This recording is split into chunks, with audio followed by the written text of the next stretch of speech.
وأصلحوا ذات بينكم وأطيعوا الله ورسوله إن كنتم مؤمنين صدق الله العظيم۔ اے نبی جی، یہ لوگ آپ سے انفال کے بارے میں سوال کرتے ہیں، آپ کہہ دیجئے انفال یعنی مال غنیمت، زائد حصہ، انعام، یہ سب کچھ اللہ اور اس کے رسول کے لیے ہے۔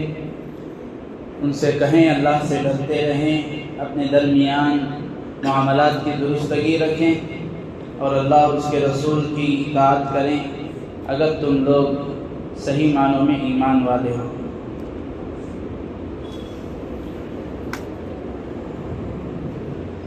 معزز سامعین کرام، سورۃ الانفال ہے، پارہ نمبر 9 کے بالکل آخری میں ایک بڑی اہم صورت ہے جس کی تفسیر اور تشریح اگر ہم کرتے چلیں تو ایک دن ایک تفسیر کا وقت ناکافی رہے گا۔ مختصر عرض یہ ہے کہ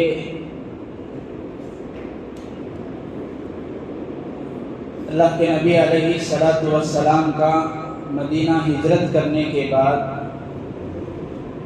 جو سب سے پہلی جنگ ہوئی ہے، سب سے پہلا غزوہ ہوا ہے اسلامی تاریخ کا، اسلام اور کفر کا، مسلمانوں اور کافروں کا جو آپس میں ٹکراؤ ہوا، مد بھیڑ ہوئی، وہ ہے غزوہ بدر۔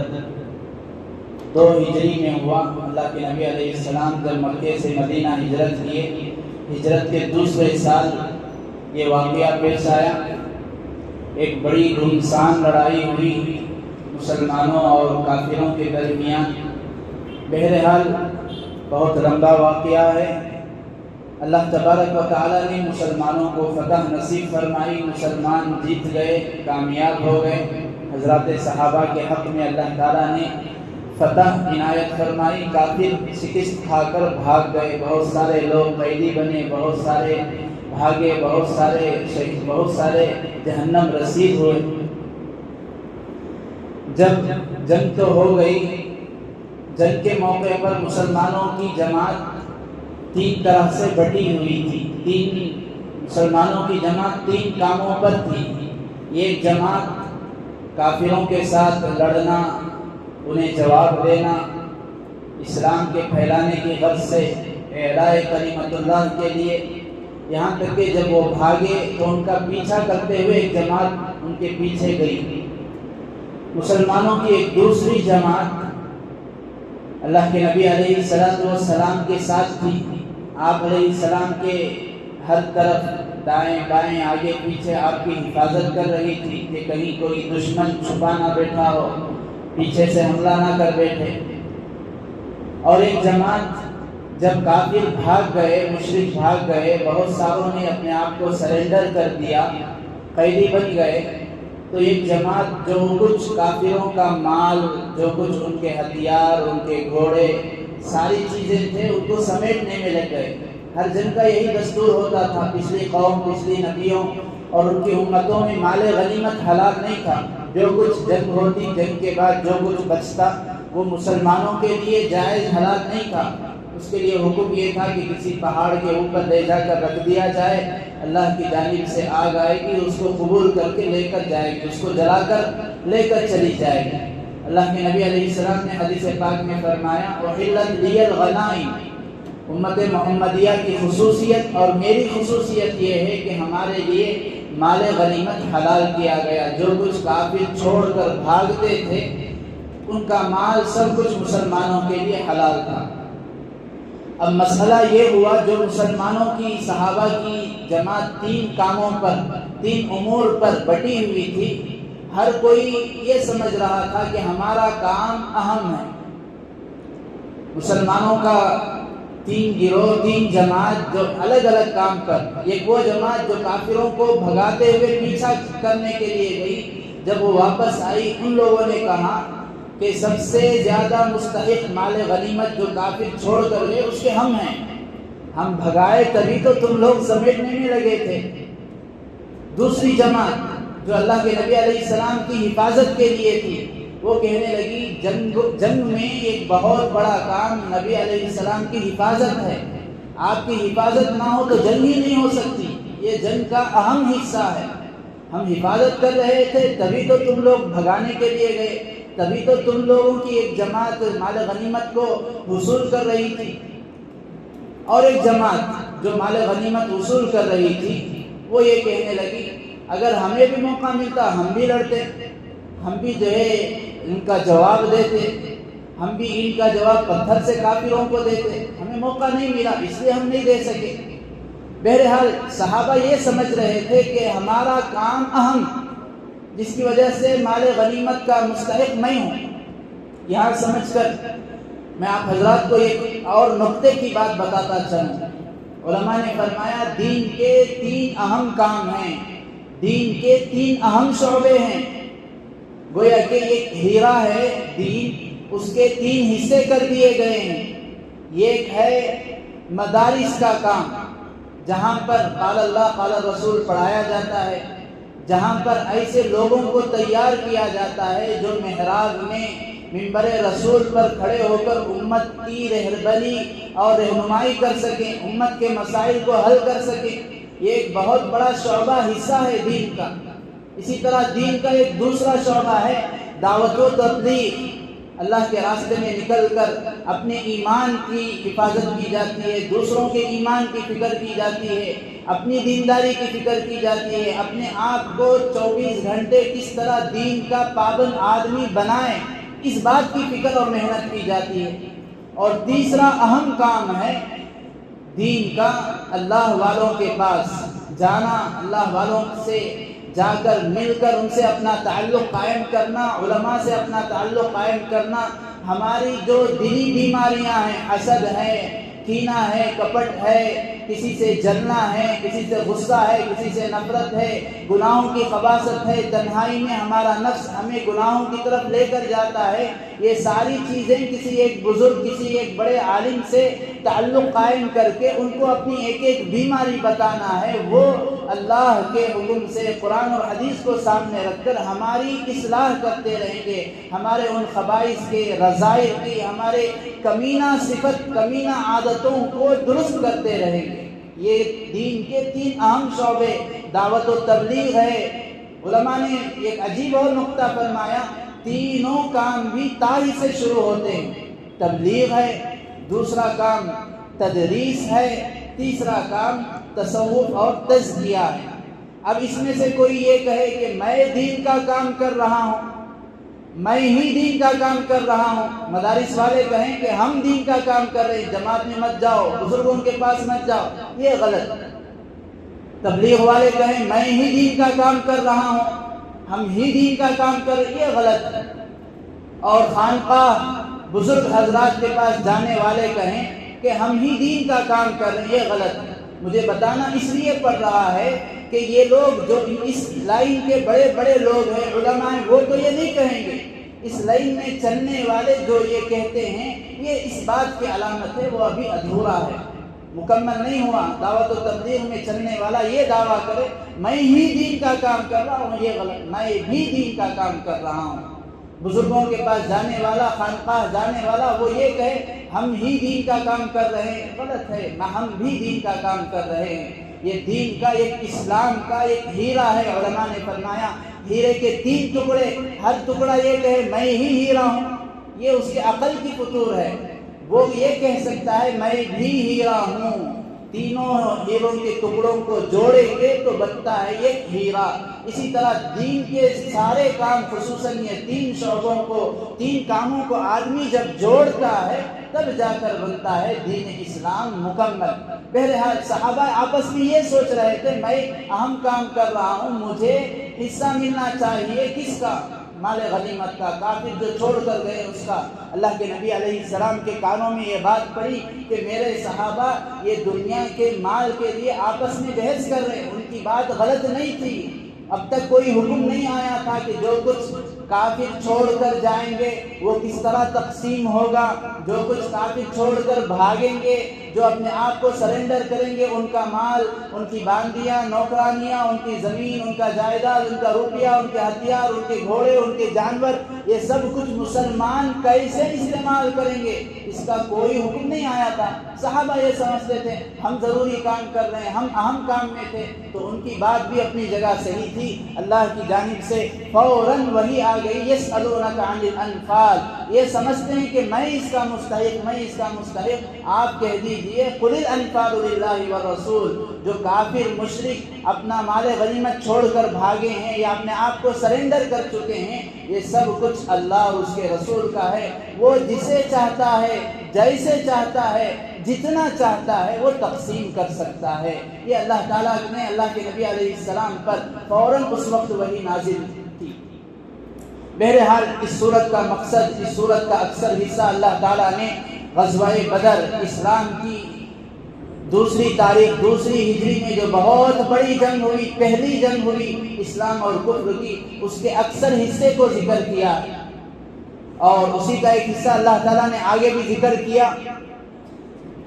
بخاری شریف کی حدیث ہے، روایت ہے، ہم نے بارہا وہ حدیث سنی ہے۔ اللہ کے نبی علیہ السلام اور مسلمانوں کو اسلام کے شروع میں یہ لوگ کافر مشرک کعبۃ اللہ میں نماز پڑھنے نہیں دیا کرتے، سب سے بڑا ظلم تھا۔ کئی وہ لوگ جو تنہا آ کر کعبۃ اللہ کے پاس نماز پڑھتے تھے، ان کو پیٹا جاتا تھا، ان کو مارا جاتا تھا۔ خود اللہ کے نبی علیہ السلام یہ ایک مرتبہ کعبۃ اللہ کے پاس آپ نماز پڑھ رہے ہیں، کعبۃ اللہ کے قریش کے بڑے بڑے سردار عقبہ ابن ابی معیط، ابو جہل، عتبہ، شیبہ، یہ بڑے بڑے مانے جانے والے سردار ہیں، مالدار ہیں، جنہیں اپنی طاقت، اپنے خاندان کا گھمنڈ، غرور تھا۔ یہ لوگ آپس میں مشورہ، میٹنگ کرنے لگے کہ کون ہے جو محمد جب سجدے میں جائیں گے اونٹنی کی غلاظت لا کر ان کے کاندھے پر رکھ دے گا، ان کے گردن پر رکھ دے گا۔ چیلنج آپس میں، اس لیے کہ وہ اونٹنی کی جو غلاظت، بوٹی، اوجھڑی ہوتی ہے وہ بہت بھاری ہوتی ہے، ہلکی چیز نہیں ہے۔ کئی بار ہم بقرعید کے موقع پر دیکھتے ہیں جو بیل، گائیں، بڑے جانور ہیں، اس کی غلاظت، اس کی پوٹلی ہی بڑی بھاری ہو جاتی ہے، جانور کے اعتبار سے اس کا وزن ہوتا ہے، اونٹنی کا تو اور بھاری وزن ہوتا ہے۔ عقبہ ابن ابی معیط یہ ایک بڑا کافر سرکش تھا، اس نے کہا میں کروں گا، وہ لے کر آیا بھاگتے ہوئے اور انتظار میں تھا۔ اللہ کے نبی علیہ السلام جیسے ہی سجدے میں گئے، اللہ کے نبی علیہ السلام کے کندھے اور گردن کے درمیان رکھ دیا۔ آپ علیہ السلام سجدے سے سر نہیں اٹھا پا رہے۔ اس حدیث کو بیان کرنے والے حضرت عبداللہ ابن مسعود رضی اللہ عنہ کہتے ہیں میں خود اپنے آنکھوں سے دیکھ رہا تھا، لیکن میں آپ علیہ السلام کو بچانے میں ناکام رہا۔ جب بھی جاتا ہوں پیٹا جاتا ہے، بھگایا جاتا ہے اور اس کو ڈانٹا جاتا ہے، اس کو مارا جاتا ہے۔ خوب میں دیکھ رہا تھا، میں کچھ کر نہیں سکا۔ آپ علیہ السلام اپنے سجدے سے سر نہیں اٹھا پا رہے ہیں اور یہ لوگ لوٹ پوٹ ہو رہے ہیں، ہنسی مذاق کر رہے ہیں، آپ علیہ السلام پر مذاق اڑا رہے ہیں۔ اتنے میں آپ علیہ السلام کی دختر، آپ علیہ السلام کی بیٹی حضرت فاطمہ آتی ہیں، فوراً بالکل کم عمر ہے، کسی بھی طرح کوشش کر کے اس کو ڈھکیلتی ہیں، آپ علیہ السلام کو اٹھاتے ہیں۔ آپ علیہ السلام کے آنکھوں میں آنسو ہیں، آپ علیہ السلام کی زبان پر الفاظ ہیں، اے اللہ قریش کو پکڑ لے، قریش کو ہلا کو برباد کر دے، اے اللہ ابو جہل کو پکڑ لے، اے اللہ عتبہ کو پکڑ لے، شیبہ کو پکڑ لے، ولید کو پکڑ لے، عقبہ ابن ابی معیط کو پکڑ لے۔ حضرت عبداللہ ابن مسعود کہتے ہیں آپ علیہ السلام نے اب تک نام سے کسی کے لیے بد دعا نہیں کی تھی، اس وقت آپ نے 7 ان نالائقوں کو، ان کافر اور سرکشوں کے 7 نام لے کر آپ علیہ السلام نے بد دعا کی۔ اور میں نے خود اپنے آنکھوں سے دیکھا جب اسلام کی بڑی جنگ غزوہ بدر ہوئی، میں نے دیکھا بدر کے کنویں میں یہ 7 کے 7 لوگ مارے ہوئے پڑے تھے۔ میں نے اپنے آنکھوں سے دیکھا یہ لوگ جہنم رسید ہو گئے تھے۔ آپ علیہ السلام نے جو بد دعا کی انہیں ہلاک کر دے، اے اللہ پکڑ دے، اللہ تعالیٰ نے آیت نازل فرمائی ما کان اللہ لیعذبہم وانت فیہم، اے نبی جی واقعتاً آپ کو تکلیف دے رہے ہیں، لیکن ہمارا یہ دستور ہے جو نبی جس قوم میں جس بستی میں ہوتا ہے ہم اس بستی اور اس قوم کو کبھی ہلاک نہیں کرتے، اے نبی جی ہم انہیں ہلاک نہیں کر سکتے۔ علماء فرماتے ہیں آپ علیہ الصلوۃ والسلام ہجرت کر گئے، مدینہ چلے گئے، پھر آپ علیہ الصلوۃ والسلام پر یہ آیت نازل ہوئی وما كان الله معذبهم وهم يستغفرون۔ اے نبی جی اگرچہ کہ آپ ہجرت کر کے مدینہ آ گئے، اگر میں چاہوں تو اب ان کو ہلاک کر سکتا ہوں، لیکن عمومی عذاب نازل کر سکتا ہوں، لیکن یہ لوگ مجھ سے معافی مانگتے ہیں، یہ ایمان والے نہیں ہیں، کافر ہیں، مشرک ہیں، آپ کو ستایا ہے، آپ کو مجبور کیا ہے اپنے وطن عزیز کے چھوڑنے پر۔ آدمی کو اپنا وطن، اپنی پیدائش کی جگہ بہت زیادہ محبوب ہوتی ہے۔ اللہ کے نبی علیہ السلام جب ہجرت فرما رہے تھے، آپ نے کعبۃ اللہ کو خطاب کر کے بڑے دل بھرے الفاظ آپ نے استعمال کیے، اے کعبہ تو عظمتوں والا ہے، ایک لمبی چوڑی مضمون آپ علیہ السلام نے بیان کیا۔ اللہ تبارک و تعالیٰ نے آیت کا ٹکڑا مدینہ جانے کے بعد نازل فرمایا، اب ہم چاہتے تو ان کو ہلاک کر سکتے، عمومی عذاب ان پر نازل کر دیتے، یہ ہلاک ہو جاتے، جیسے قوم لوط کو ہلاک کیا، آسمان سے پتھر برسے، قوم ہود کو ہلاک کیا، چیخ آئی، وہ ہلاک و برباد ہو گئی، قوم شعیب کو ہلاک کیا۔ الگ الگ قوموں کو الگ الگ طرح سے اللہ تعالیٰ نے عجیب و غریب طور پر ایسے نیست و نابود کیا، ان کا نام تک آج کوئی نہیں لے سکتا، آج ان کی بستیاں اسی طرح ویران پڑی ہیں۔ لیکن اے نبی جی جب یہ لوگ کعبۃ اللہ کا طواف کرتے ہیں، اگرچہ کہ وہ غلط طریقے سے کرتے ہیں، ان کی زبان پر الفاظ ہوتے ہیں غفرانک غفرانک، اے اللہ ہم تجھ سے مغفرت مانگتے ہیں۔ ان کے اس استغفار اور مغفرت کی وجہ سے، جبکہ انہوں نے آپ کو مکی زندگی میں بہت ستایا، اس کے باوجود ہم ان کے استغفار کی وجہ سے ہلاک کرنے پر قادر نہیں۔ علماء نے فرمایا بڑا عجیب و غریب نقطہ ہے، اللہ تبارک و تعالیٰ فرما رہے ہیں وما كان الله معذبهم وهم يستغفرون، جو قوم استغفار کرتی رہتی ہے ہم اسے ہلاک نہیں کرتے، ما كان الله معذبهم، اللہ عذاب ان لوگوں کو نہیں دیتا، وهم يستغفرون، جو کہ استغفار کرتے ہیں۔ اسی لیے استغفار کے بڑی فضیلتیں ہیں۔ انسان جو بھی مصیبت میں ہے، پریشانی میں ہے، جو بھی تکلیف میں ہے، غم میں ہے، آسمانی پریشانیاں، زمینی پریشانیاں، یہ سارے کے سارے اللہ کی جانب سے ایک عذاب ہیں، طرح طرح کے شکل بدل کر، حلیہ بدل کر، الگ الگ انداز سے بندے پر اللہ کی جانب سے یہ عذابات آتے ہیں۔ اس لیے حضرت حسن بصری رحمۃ اللہ علیہ کے متعلق آتا ہے، آپ سے کسی نے کہا حضرت مجھے بچے نہیں ہوتے، آپ نے فرمایا استغفار کرو۔ ایک شخص آیا کہا حضرت ہمارے علاقے میں قحط سالی ہے، حضرت حسن بصری تابعی ہیں، حضرت انس رضی اللہ عنہ کے شاگرد، کئی صحابہ سے ملاقات کرنے والے۔ ایک اور آدمی ان کے پاس آیا، کہا حضرت ہماری زمین بنجر ہو گئی ہے، آپ نے فرمایا استغفار کرو۔ ایک اور آدمی آیا، کہا حضرت بارش نہیں ہوتی، کہا استغفار کرو۔ ایک اور آدمی آیا، کہا حضرت رزق میں تنگی ہے، کہا استغفار کرو۔ شاگردوں نے پوچھا حضرت یہ کیا بات ہوئی، آپ ہر ایک کو ایک ہی وظیفہ دے رہے ہیں، ہر ایک کو ایک ہی نسخہ دے رہے ہیں، بارش کے لیے بھی، روزی کے لیے بھی، بچے کے لیے بھی، اور زمین میں ہریالی کے لیے بھی، کھیتی اگنے کے لیے بھی۔ حضرت نے فرمایا، خود اللہ تعالیٰ نے فرمایا فاستغفروا ربکم انہ کان غفارا، استغفار کے فائدے اللہ نے بتایا، استغفار کرو، مجھ سے مغفرت مانگو، میں تمہیں معاف بھی کروں گا، آسمان سے بارش بھی برساؤں گا، زمین میں ہریالی بھی آئے گی، تمہیں بچے بھی دوں گا، تمہیں اولاد بھی دوں گا۔ ما لکم لا ترجون للہ وقارا، اب یہ تو تمہاری کمی کی بات ہے، تمہیں کیا ہو گیا ہے، تم مجھ پر یقین نہیں رکھتے، ما لکم، کیا بات ہے، لا ترجون للہ وقارا، تم اللہ پر بھروسہ نہیں رکھتے، اعتماد نہیں رکھتے۔ اس لیے علماء نے فرمایا استغفار یہ بہت بڑا وظیفہ ہے، ہر بیماری کے لیے، زندگی کے اعتبار سے، دینی اعتبار سے، دنیاوی اعتبار سے، ہر اعتبار سے بہت بڑا وظیفہ ہے۔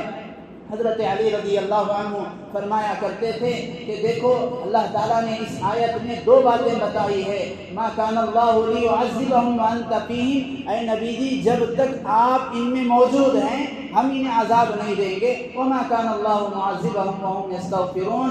اور جب تک یہ استغفار کرتے رہیں گے ہم انہیں عذاب نہیں دیں گے. حضرت علی رضی اللہ عنہ فرماتے تھے آیت کی تفسیر اور تشریح میں، دیکھو اللہ تعالیٰ نے کائنات میں زمین پر دو امان دیے ہیں، دو امان اللہ کی جانب سے امت کو دیے گئے. یہ امان اللہ تعالیٰ نے اپنے پاس اٹھا لیا ہے، بلا لیا ہے. اب ایک امان صرف باقی ہے، تم اس کو مضبوطی سے پکڑ لو. ایک امان جو اللہ تعالیٰ نے اپنے پاس اٹھا لیا وہ رسول اللہ علیہ السلام کی ذات اقدس ہے. اگرچہ کہ آپ ہمارا یہ عقیدہ ہے اللہ کے نبی علیہ السلام قبر میں ابھی بھی باحیات ہیں، اللہ کے نبی علیہ السلام ابھی بھی تا قیامت اللہ تعالیٰ نے آپ کو حیات برزخی دیا ہے، قبر کی زندگی اللہ کے نبی علیہ السلام کو میسر ہوئی ہے. حضرت علی فرماتے ہیں آپ تو دنیا سے پردہ فرما چکے، اب ایک چیز، ایک امان باقی رہ گیا ہے، اس کو اپنا لو، اللہ تبارک و تعالیٰ کی پناہ میں آؤ گے. یہ عمومی عذاب اللہ تعالیٰ نہیں لا رہا ہے، لیکن جگہ جگہ وقتاً فوقتاً اللہ تعالیٰ بعض خصوصی عذاب نازل کرتے ہیں، جیسے زلزلوں کا آنا، زمینوں کا دھس جانا، آگ کا نکلنا. یہ بھی اللہ کی جانب سے عذابات کے چھوٹے اشارے ہیں. احادیث میں بتایا گیا کن اعمال پر عذابات آتے ہیں، زلزلے آتے ہیں. اللہ کے نبی علیہ السلام نے فرمایا جب گناہ عام ہو جائے تو میری امت میں خسف بھی ہوگا، زمینیں بھی دھسیں گی، مسخ بھی ہوگا، اللہ تعالیٰ شکلوں کو، صورتوں کو بدل دے گا. یہ بھی اللہ تعالیٰ کی جانب سے سخت عذابات آئیں گے. اس لیے آپ علیہ السلام نے فرمایا استغفار کو لازم کرو، استغفار کو اپنے اوپر لازم سمجھ لو. میں خود دن میں 70 سے زائد مرتبہ استغفار کرتا ہوں. ایک حدیث میں اللہ کے نبی نے ارشاد فرمایا من لزم الاستغفار، جو استغفار کو اپنے اوپر لازم کر لیتا ہے، استغفار سے اپنے آپ کو چمٹ جاتا ہے. جیسے ایک چیز، آدمی کسی چیز سے چمٹ جاتا ہے، مطلب اس کو اپنے آپ سے لگا لیا. استغفار کو اس طرح اپنے آپ سے لگا لو، چلتے پھرتے اٹھتے بیٹھتے کوئی بھی استغفار کا کلمہ، چھوٹا کلمہ بھی تم اپنے آپ کو پابند کر لو. استغفر اللہ نہیں، دوسرا کلمہ بھی پڑھو، استغفر اللہ ربی من کل ذنب واتوب الیہ. یہ بھی نہیں، کوئی اور دوسرا پڑھو، استغفر اللہ العظیم الذی لا الہ الا هو الحی القیوم واتوب الیہ. یہ بھی نہیں، رب اغفر وارحم وانت خیر الراحمین. وہ دعائیں جس میں اللہ سے مغفرت مانگی گئی ہے، گناہوں کی معافی مانگی گئی ہے، وہ سارے کے سارے استغفار ہیں. چھوٹا استغفار ہے استغفر اللہ، چلتے پھرتے اٹھتے بیٹھتے.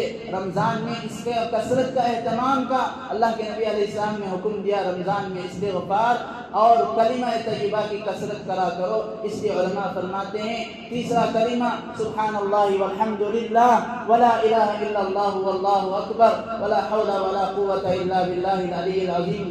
اس کا زیادہ سے زیادہ ورد کرنا چاہیے.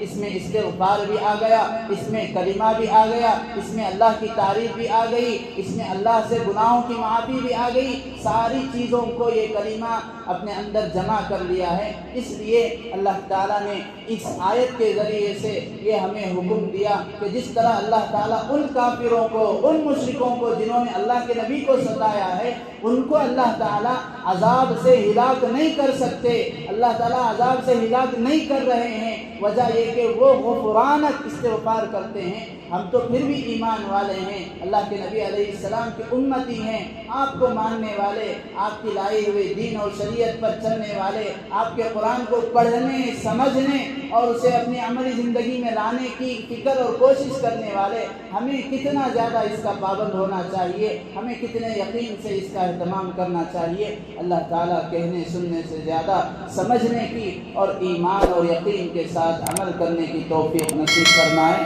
آمین. وما علینا الا البلاغ. سبحان اللہ.